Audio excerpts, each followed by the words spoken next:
নমস্কার। আজকে আমি বিশ্বকবি রবীন্দ্রনাথ ঠাকুরের লেখা আগমন কবিতাটা পাঠ করতে চলেছি। শুরু করা যাক। তখন রাত্রি আধার হলো, সাঙ্গ হলো কাজ, আমরা মনে ভেবেছিলেম আসবে না কেউ আজ। মোদের গ্রামে দুয়ার যত রুদ্ধ হলো রাতের মতো, দু একজনে বলেছিল আসবে মহারাজ। আমরা হেসে বলেছিলেম আসবে না কেউ আজ। দ্বারে যেন আঘাত হলো, শুনেছিলেম সবে, আমরা তখন বলেছিলেম বাতাস বুঝি হবে। নিবিয়ে প্রদীপ ঘরে ঘরে শুয়েছিলেম অলস ভরে, দু একজনে বলেছিল দূত এলো বা তবে।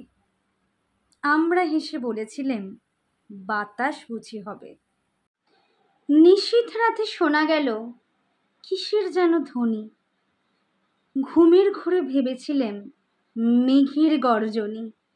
ক্ষণে ক্ষণে চেতন করি কাঁপল ধরা থরহরি, দু একজনে বলেছিল চাকার ঝনঝনি।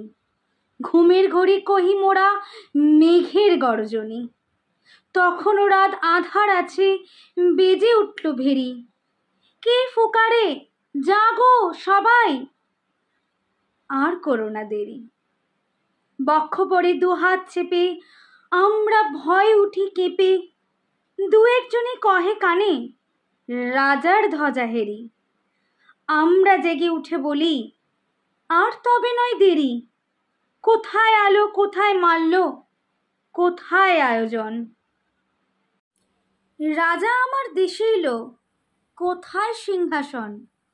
হায় রে ভাগ্য, হায় রে লজ্জা, কোথায় সভা কোথায় সজ্জা, দু একজনে কহে কানে বৃথা এ ক্রন্দন। রিক্ত করে শূন্য ঘরে করো অভ্যর্থন। ওরে দুয়ার খুলে দে রে, বাজা শঙ্খ বাজা, গভীর রাতে এসেছে আজ আধার ঘরের রাজা।